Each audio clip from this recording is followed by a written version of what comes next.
മറിയ യേശുവിന്റെ കാലിൽ തൈലം പൂശുന്നു.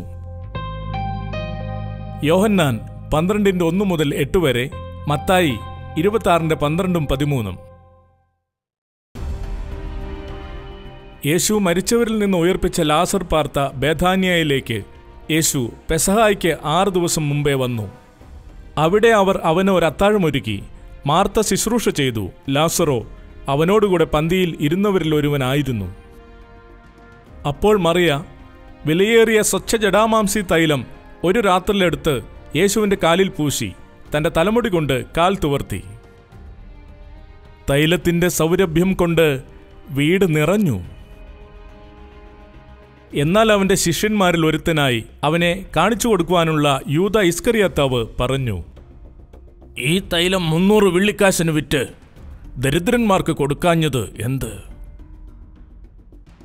ഇത് ദരിദ്രന്മാരെക്കുറിച്ച് വിചാരമുണ്ടായിട്ടല്ല, അവൻ കള്ളനായതുകൊണ്ടും പണസഞ്ചി തന്റെ പക്കലാകയാൽ അതിലിട്ടത് എടുത്തു വന്നതുകൊണ്ടുമത്രേ പറഞ്ഞത്. യേശു പറഞ്ഞു, അവളെ വിടുക. എൻ്റെ ശവസംസ്കാര ദിവസത്തിനായി അവൾ ഇത് സൂക്ഷിച്ചു വന്നിരിക്കട്ടെ. ദരിദ്രന്മാർ നിങ്ങൾക്കെല്ലായ്പ്പോഴും അടുക്കൽ ഉണ്ടല്ലോ, ഞാൻ എല്ലായ്പ്പോഴും അടുക്കലില്ല താനും. അവൾ ഈ തൈലം എൻ്റെ ദേഹത്തിന്മേൽ ഒഴിച്ചത് എൻ്റെ ശവസംസ്കാരത്തിനായി ചെയ്തതാകുന്നു. ലോകത്തിലെങ്ങും ഈ സുവിശേഷം പ്രസംഗിക്കുന്നിടത്തെല്ലാം അവൾ ചെയ്തതും അവളുടെ ഓർമ്മയ്ക്കായി പ്രസ്താവിക്കും